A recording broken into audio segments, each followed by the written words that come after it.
So, no joke, the next 10 days really might define the next 10 years for Bitcoin's price. And we could be looking at a 10x, 100x, maybe even more in Bitcoin's price, especially in nominal terms. And so in this video, I'm going to break down some theories that have been going around about a Michael Saylor and Donald Trump partnership.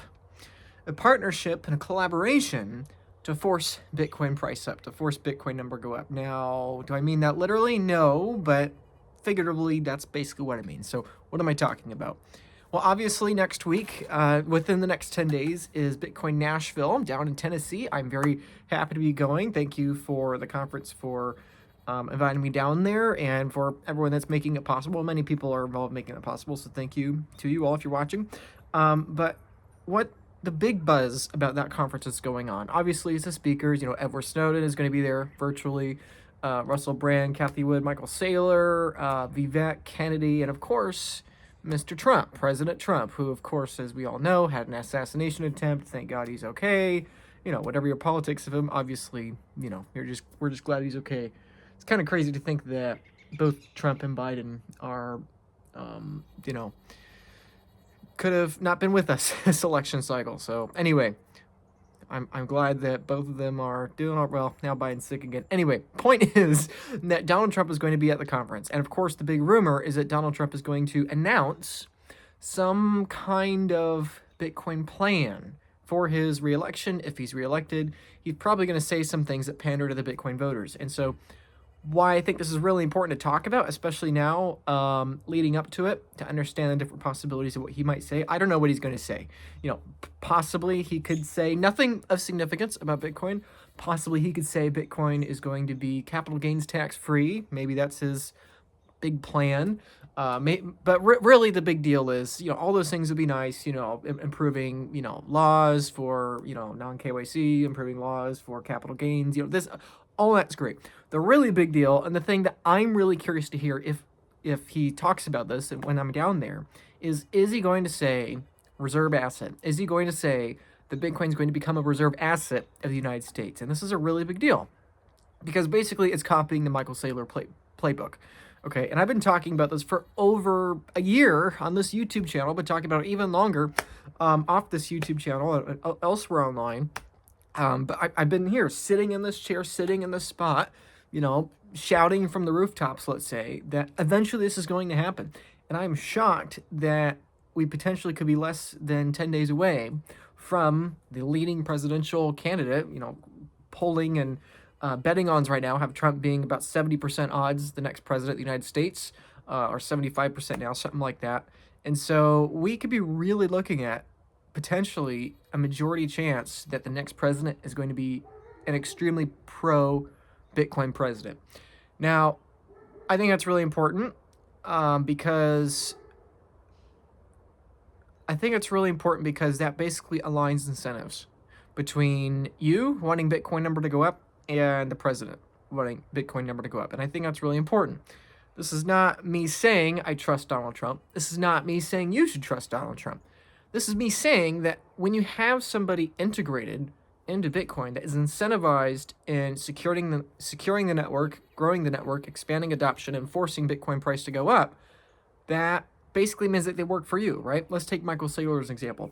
I remember when Michael Saylor, back in 2020, announced the Bitcoin strategy for MicroStrategy, right? He announced that MicroStrategy is going to begin smash buying Bitcoin. We're going to add it to our balance sheet.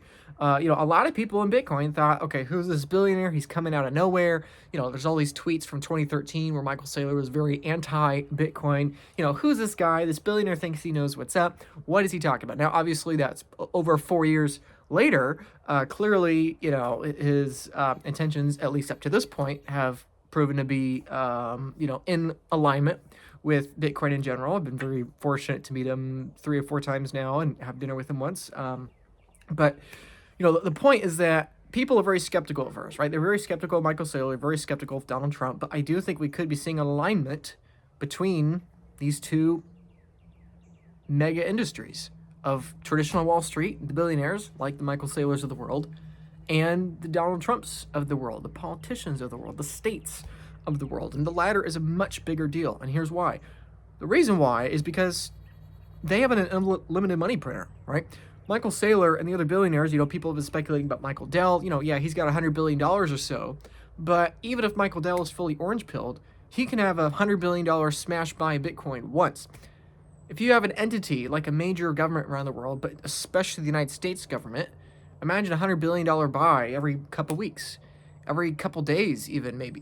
Who knows? I surely don't know. But the point is that I don't think a lot of people yet understand the implications of that. And if we look at what Michael Strategy's done, what Michael Saylor has done, I think we can use that framework to looking at potentially what we could be looking at here if Donald Trump does say that he wants Bitcoin to become a reserve asset of the United States. So what Michael Saylor has done with his stock MicroStrategy is basically he looked at his company back in 2020 and he realized, my company is going to go bankrupt. My company, I'm going to have to sell it. I'm going to lose billions of dollars. Okay, my company, MicroStrategy, is in trouble. Inflation is eating us alive. The money supply is growing at 14% a year, or at least it was at the time. I'm not even growing that fast. The company's going to die. I have to sell it or change something dramatically. And so what Michael Saylor realized is that I am basically, me, Michael Saylor, I am basically dictator of this corporation, right? I have the majority shareholder vote. I'm in control of the 2,000 employees here and what we're doing with our energy, right? We have all this energy, we have these cash flows, we have this balance sheet. I'm in control of the direction we're going. And he decided what we're going to do as a, corporate country of MicroStrategy, what we're going to do is we are going to dilute our shareholders. We are going to issue more stock, raise more debt, sell our stock, and we're going to buy Bitcoin with it. That's what he decided to do. And a lot of people, I don't think, really think through that game theory, because what that means is that you are weakening your own paper. You're weakening your own paper shares to your company. And because you're weakening that paper and using those proceeds to buy Bitcoin, you actually make that paper stronger. And in making that paper stronger, that gives you the ability to smash buy more Bitcoin, which then makes your paper stronger. It's a feedback loop, right? And so that's why, even though MicroStrategy shares have been incredibly diluted over the last 4 years, we've seen MicroStrategy stock skyrocket. MicroStrategy stock's flirting with all-time highs. It's up 190% in the last 6 months or so alone, right? MicroStrategy stock is outperforming NVIDIA, which NVIDIA, for the two of you watching this that don't know what NVIDIA is the stock that's making all the headlines on traditional mainstream, stock, traditional finance world, because NVIDIA is basically the world's most valuable company, right? Because they have this meteoric rise. But even MicroStrategy is outperforming them, right? Granted, it's a much smaller company. But the point is that Michael Saylor, being the dictator of this entity that we call MicroStrategy, and diluting his own paper and buying Bitcoin with it, strengthening his reserve asset, has made his stock more valuable. And I've been saying this again and again. Like I said before, I've been saying this for years now. When a government figures that out, that's a game changer. That completely shifts the entire narrative. The reason you should be watching Michael Saylor, Bukele, and these other people like a hawk, in my opinion, is not because they're rich. It's not because of what they say, but it's because of what they do. And what Michael Saylor was doing 4 years ago, 3 years ago, 2 weeks ago, when he bought another $800 million of Bitcoin. Okay, what he's been doing, you really should be paying attention to, because that's what governments are going to do. And so let's now take the metaphor to the Donald Trump perspective. If Donald Trump realizes, I'm back in charge, I am not a dictator, but I have a lot of leeway in the American political system, we're in trouble, we have too much immigration, we have too much this, that, debt, whatever, we have our problems, and the people have elected me to be in charge, to make the people happy, and whatever. Wait a minute, we have control of all this paper that we can create out of thin air. What happens if we take that paper, we buy Bitcoin, put Bitcoin on our balance sheet? Now, why would we do that? Because we can keep creating paper forever, and we can take that paper and smash buy Bitcoin, right? And the irony is, in MicroStrategy weakening itself and weakening its own balance sheet by raising incredible amounts of debt and by dumping shares onto shareholders, because that dilution is being transitioned to Bitcoin, the net benefit that Bitcoin brings to the balance sheet is greater than the dilution of the stock in the first place, right?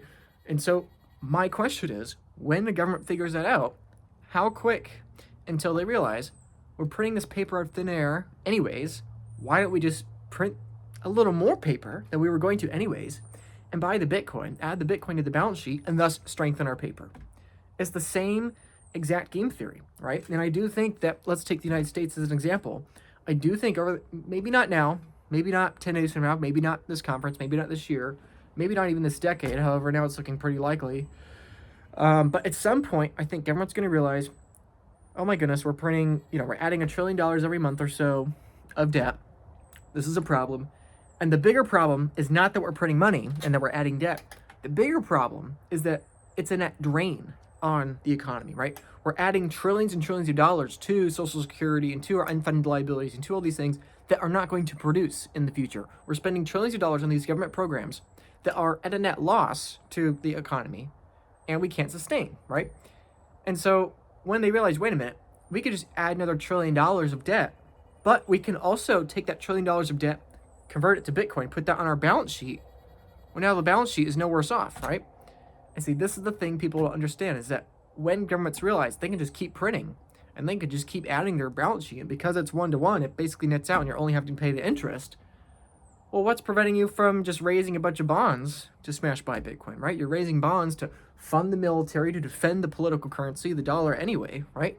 Why not just issue bonds to buy the Bitcoin, right? That gives investors more confidence in owning those bonds, because right now, as we all know, demand for bonds is really, really low, right? We have all the problems in Japan offloading their treasuries or whatever. And so, wait a minute, if we're increasing our balance sheet and we're incentivizing investors to buy our bonds again, we can make our bonds great again by backing it with more and more assets, right? We want more gold. We want more tax revenues. We want more things in our balance sheets. And the thing that is growing the fastest is Bitcoin. The thing that we are able to acquire the fastest is Bitcoin. And so I think it's going to be a really interesting game theory, if politicians begin copying Michael Saylor. And frankly, I'm very surprised that Donald Trump has been hinting that he might consider doing that. Because again, I don't trust the guy. I don't think most people should trust the guy. But it's very interesting that just a couple years ago, he was saying, I don't like Bitcoin because I want a strong dollar. I don't like Bitcoin. I don't like Bitcoin. That was his stance for 3-4 years or so. And now in the last couple of months, he has dramatically changed his tune. And maybe he's just pandering to voters, maybe. But I do wonder, what if he is at the very beginning to understand that his goal is a strong dollar, and Bitcoin is the mechanism to get to a stronger dollar. You can't just will a stronger dollar into existence. You can't just manifest it out of nowhere. You have to have a stronger dollar by either having a bigger economy or a bigger military to enforce the dollar's dominance, or a better balance sheet. And the president can't just magically make the economy better, despite what many people think. And the president shouldn't issue, just have a bigger and bigger military, even though they probably will in the future. But the fastest way to make the dollar stronger is to adopt a Bitcoin standard. This is what Michael Saylor realized. Either he has to grow his company at an absurd compound annual growth rate, or just adopt Bitcoin. And now all of a sudden, you're weakening the fiat premium of your stock, MicroStrategy, to acquire the Bitcoin, right? And so then the question arises, can you do that forever? At what point does that no longer become sustainable? But here's the crazy thing, is that, let's take MicroStrategy stock again. You have MicroStrategy stock, you have the Bitcoin. Because investors believe that in the future, one share of MicroStrategy stock is going to have more Bitcoin behind it than it currently does today, they are willing to give MicroStrategy stock a premium. And now, because there's a premium, Michael Saylor can go out and raise a bunch of debt to acquire more Bitcoin. And because more Bitcoin has been acquired, that premium then shrinks, right? As long as there's a premium to the stock, Michael Saylor has the ability to go out and raise more capital to buy more Bitcoin. And when he does that, it's a self-fulfilling prophecy. Now there's more Bitcoin behind the stock share, right? And so in Bitcoin terms, theoretically, you could have more and more Bitcoin per each share of MicroStrategy stock, right? Granted, those returns diminish as Bitcoin price goes up dramatically, but it's the same thing with the government. Yeah, maybe let's say we're printing, $5 trillion a year, whatever it is, just for easy math. Let's say I'm a government. Okay, we're printing $5 trillion a year.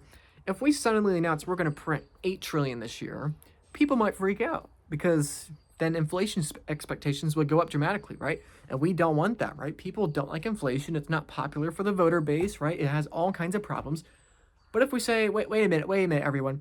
Yeah, we're going to print 8 trillion this year, which is 3 trillion more than you expected. But that latter 3 trillion that we just added on the end there, don't worry, that's not going to your CPI basket. That's not going to your housing market. That's not going to your stock market. That's not going to hit your groceries, right? We're taking that money that we're printing out of thin air and we're just buying Bitcoin with it, right? And so this is the funny thing to me is that what if in some point in the future we begin to see hyperinflation, but not in the CPI, but in Bitcoin price instead? Like, think about that, right? This is where the modern monetary theorists are wrong in conclusion, but they're actually not. They're wrong in conclusion, but some of the things they say actually aren't that absurd in this aspect, right? That if you're printing more and more and more money, but it's all chasing one asset, this black hole, this monetary singularity we call Bitcoin, and that currency doesn't flow through the basket of goods, right? Housing, food, energy prices, well, then you probably aren't going to see that inflation in nominal terms, right? And so then all of a sudden you realize the collapse of the fiat currency is no longer priced in terms of everyday basket of goods going from $10 to $50 to $1,000. All of a sudden you realize it's in the inverse. It's in prices collapsing in terms of Bitcoin. The hyperinflationary event is not nominal prices for everyday consumer goods skyrocketing. It's instead the price of that basket in terms of Bitcoin collapsing down to zero.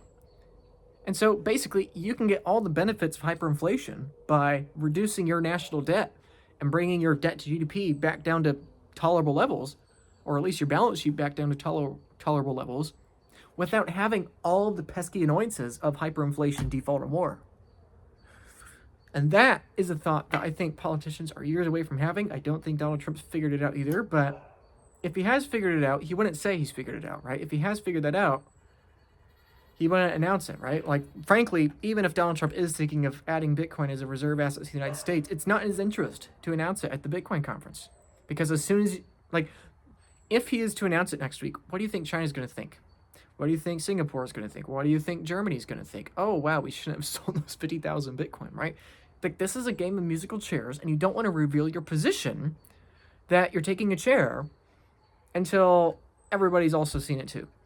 Right? This is why, Michael Saylor, this is the funny thing. If you watch Michael Saylor and his podcast all the way from the beginning 4 years ago, you see that for the first 6-8 months or so of Michael Saylor being public about this, he thought corporations were just going to pile in and copy him. He was nervous. That's why he was buying so much Bitcoin in late 2020 and early 2021. Not that he slowed down, but he was concerned. He was panicked almost that other investors and billionaires were going to follow suit and get it as quick as he did. Obviously, they didn't, and so he kind of chilled out later on, but you can see how at first he was definitely very concerned that he had to do this. He felt he had to do this as quickly as possible. And so, I guess Donald Trump, if you're watching this, obviously he's not, but if Donald Trump is watching this, I would tell him, if you want to make Bitcoin a reserve asset in the best interest of the United States, you probably shouldn't announce it at the conference, because if you announce it at the conference, and if you're not sworn in until January next year, that gives all the other nations of the world, an 8-month head start, knowing that it's probable that you're going to be smash buying, right? So let's talk about Bitcoin price here, because this is ultimately what people want to hear, right? What does this mean for price? Well, I think that means that all your models are destroyed, right? I mean, think about it. The market cap of Bitcoin, the total value of all the Bitcoins out there, is somewhere around $1 trillion. Really, it's more like 1.4, 1.5 trillion, but a lot of that money is, and this is something people forget. If the Bitcoin market cap is 1.5 trillion, something like a quarter of the Bitcoins are lost, right? So really, yeah, we might have a $1.5 trillion market cap, but really, a few $100 billion of that actually is in lost coins that are never going to hit the market again, right? So really, we're probably looking at a $1 trillion market cap. United States government, we're in debt, about $35 trillion. Our unfunded liabilities are about $220 trillion, meaning that the unfunded liabilities of the United States, the bad side of the balance sheet, is over 200 times larger than the entire market cap of Bitcoin. And oh yeah, don't forget that 80% of that market cap is in long-term wallets, right? Only the 20% or so, roughly 4 million coins, that's actually available for exchange. So really, we're looking at something like 1,000x. Okay, the bad side of America's balance sheet today is about 1,000 times larger than the total market capitalization of Bitcoin. That's really something to think about. But the bigger deal is that what's it going to be 10 years from now, right? Because obviously this game theory to play out, it's going to take many, many years, probably a couple decades or so. But what's the national debt of the United States going to be in 10 years?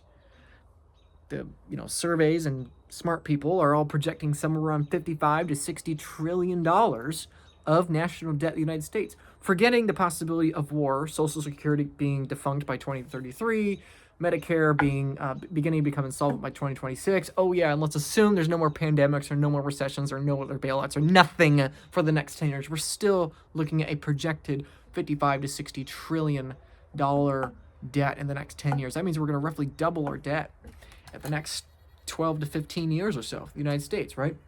Now we're looking at $500 billion of unfunded liabilities to the United States. I mean, all of a sudden, begin to realize that Bitcoin right now at $64,000 per coin is stupid dirt cheap.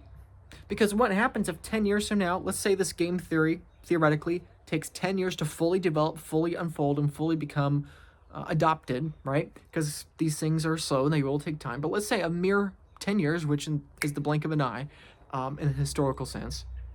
What if by then we're watching the government issue, whatever, $1 trillion of these Bitcoin bonds a month or so, 10 years from now? That means that, every month you have a baked in buyer that will buy at whatever spot price. It does not matter what spot price we buy, because, the government knows that we could just print it out of thin air. It doesn't matter if we're buying at $1 million a coin or $22 million a coin or $60 million a coin. It doesn't matter, because we're just printing up the money anyway, right?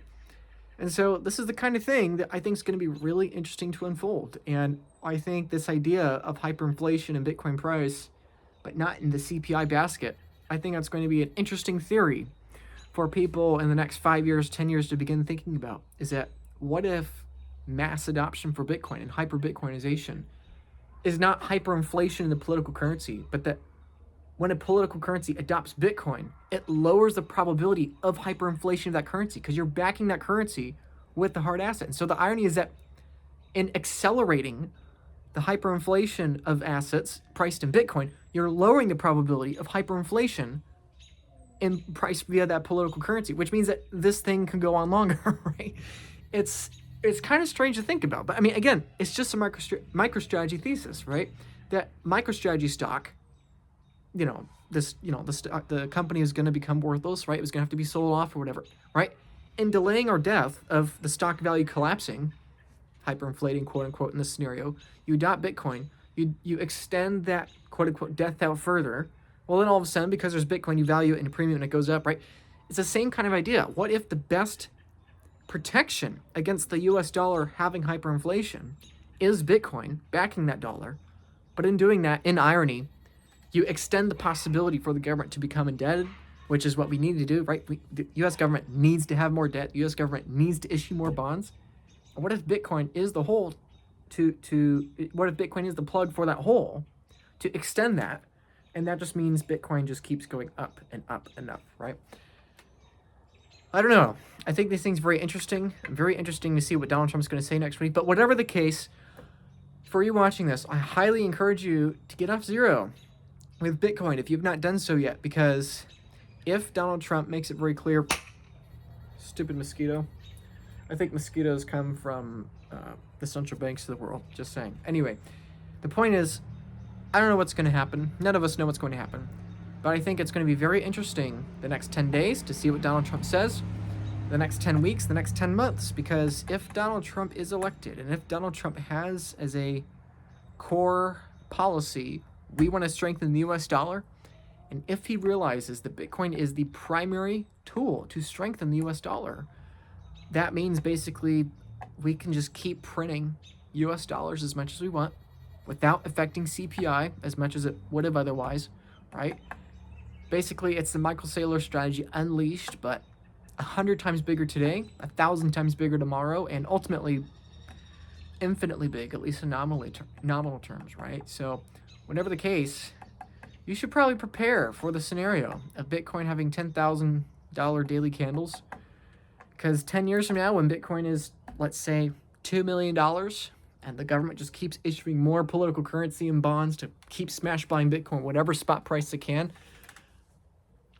daily volatility for Bitcoin is going to be 100 grand, right? if you think you're too late to Bitcoin, just think of it in that sense, right? Bitcoin right now is $64,000. Every couple minutes, it's going up and down $500, right? For years, Bitcoin was under $100. Okay, Bitcoin is having 5 times more nominal volatility right now than for those years of Bitcoin's history, right? And so if you're watching this and you're scared to buy Bitcoin because, oh, Bitcoin was at 15K and I missed it. It was at 30K and I missed it. It was at 60K and I missed it, right? Just remember that 10 years from now, daily volatility of Bitcoin is going to be $250,000. And people are going to be amazed that you had the opportunity to buy Bitcoin under $500,000 when the president of the United States was saying he might want to make it reserve currency. So get off zero, people. That's my encouragement, because if Michael Saylor and Donald Trump align on their own missions to acquire as much Bitcoin as possible, they're working for you. Michael Saylor is working for me. Michael Saylor's working for you. I'm working for you, right? All of us, we are working to defend Bitcoin, buy as much Bitcoin, make Bitcoin as finite as possible, and increase as much demand for Bitcoin as possible, right? We are all working for your Bitcoin stack. And for people in the future that are holding all of their wealth in political currency and not in Bitcoin, failing to realize that the government is printing more and more political currency onto you without Bitcoin. Basically what you are is you are a shareholder in MicroStrategy that doesn't own any Bitcoin, right? You are having Michael Saylor dump all of his shares onto you. Okay, Michael Saylor was selling $4 million of his own shares a day, for like 4 months straight earlier this year, right? It's like you are having Michael Saylor dump all of his shares onto you so that he can acquire more Bitcoin, and you are voluntarily saying, I don't want the Bitcoin. Please just dump your shares onto me, right? That's basically what people are going to realize with the government, is that, oh, wait a minute. The government's printing more money to buy more Bitcoin. I'm just taking all of these dollars and I don't have any Bitcoin. Or like, what am I doing, right? So I don't know. I think this is a high probability of what's going to happen, because we can't let the debt default. We just can't. And so the thing to me that makes the most sense is print more money, borrow more money. Don't let that money go to the CPI world. Let it go there to inflate house prices and stocks, the minimal amount, the minimum amount needed to preserve credit markets, but not too much to scare the voter base, right? We need those votes. But just print more money, buy the Bitcoin, defend our balance sheets, make the dollar stronger, compete again on a global stage, right? And it's very interesting to think about the possibilities of these things happening. So I suppose that's all I have to say, but it's just something to keep in mind, that and let this ruminate in your mind for the next 10 days or so, because this could be a serious moment, right? Like, and if you don't believe me, like in the last 4 days, who has come out now in support of Bitcoin? Jamie Dimon, Mark Cuban, and a few other really, really prominent people, right, are now all of a sudden, they're now in favor of Bitcoin, right? Jamie Dimon of JP Morgan, right? He said he would fire anybody that was trading Bitcoin. He said Bitcoin is stupid. I never want to talk about Bitcoin again. Bitcoin's a pet rock. He said all of those things. And now, all of a sudden, now that Donald Trump wants to appoint Jamie Dimon as Treasury, Jamie Dimon has changed his tune, quote unquote, on Bitcoin. Very interesting, right? Mark Cuban, who was very against Bitcoin at one point. Mark Cuban said he preferred bananas over Bitcoin because at least I can eat bananas. Now he's in favor of Bitcoin. And so, more than anything, it's important to keep in mind that Donald Trump has at least 40 million hardcore fans and supporters, right? Right now in Bitcoin, there's maybe 1 million people or so that understand Bitcoin self-custody. What happens if 1 in 40 of Donald Trump's fans figures out Bitcoin because he begins talking about it, because he adopts it on a national level? That means that we double that amount of users in Bitcoin. And so you might not like me talking about Donald Trump. You might not like me talking about anything political because you think that I'm necessarily supporting or endorsing or condoning a certain politician. The reason I'm talking about it is because whether you like it or not, Donald Trump is probably going to orange pill more people in the next 4 years than probably any other Bitcoiner, right? And the same thing was true with Michael Saylor. You may not, if we were having this conversation in 2020, you may not like Michael Saylor, but the reality is he's probably going to help more money come to Bitcoin than pretty much anyone else in Bitcoin combined, right? The same thing could possibly be true of Donald Trump. Does Donald Trump understand self-custody? No, I don't think so. His now, running mate, J.D. Vance, owns Bitcoin. He owns 6 Bitcoin, I think. They're all on Coinbase. So if you have self-custody Bitcoin, you have better self-custody Bitcoin than the vice president of the United States, or the, supposed next vice president of the United States, potentially. It's just interesting things to think about, that J.D. Vance and Donald Trump don't have to understand Bitcoin for them to be a really big deal for Bitcoin, and for them to be a really big deal for inviting new capital into Bitcoin, right? They don't have to understand it. They don't have to be your friend. You don't have to trust them. The reality is that even if you don't trust them, and you shouldn't trust them, they are working for you, and they're going to be forcing Bitcoin price up. And this is the exact kind of conversation right now, this rambling video I have, right? This is the exact moment where we have to seriously ask the question, have nation states figured this out? And if they have figured this out, I mean, America's the biggest one. If America's figured this out, instead of Michael Saylor dumping his shares onto his shareholders of a single-digit billion-dollar company, now we have the president of the United States dumping American shares, right, which we call dollars, onto the world, right, 60% of the world. That is a much, much bigger price catalyst for Bitcoin than I think we're ready to accept. And so the question remains, are you ready for $1 million Bitcoin, a $5 million Bitcoin, or a $30 million Bitcoin? I don't think I am. And that's probably not going to happen, but seems to be happening faster than I certainly expected it to happen. So whatever the case, procrastinate at your own risk. Procrastinate your self-custody at your own risk. Procrastinate adopting Bitcoin at your own risk. Don't be the one accepting all of the dumped dollars onto you with zero exposure to Bitcoin. That's all I got to say.